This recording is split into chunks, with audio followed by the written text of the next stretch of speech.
পরিবারের জন্য কঠোর পরিশ্রম করে যায়, অথচ তাকে বোঝার মতো কেউ থাকে না। শেষবারের মতো আরেকবার চেষ্টা করে দেখি। পৃথিবীতে এই চিন্তাটাই অনেক সফল মানুষের জন্ম দিয়েছে।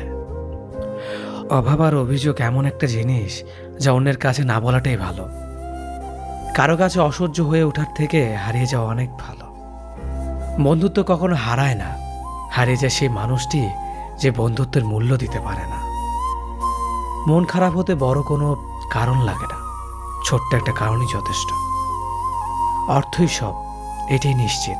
অর্থ থাকলেই মনে শান্তি থাকবে। মানুষ পরিস্থিতির কাছে সবসময় অসহায়।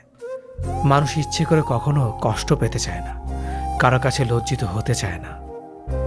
কিন্তু ভালোবাসলে কষ্ট পেতে হবে যেন মানুষ ভালোবাসতে ভালোবাসে। জীবনে তারা বেশি কাঁদে যারা 10 জনকে নয়, একজনকে মন থেকে ভালোবাসে। পরিবার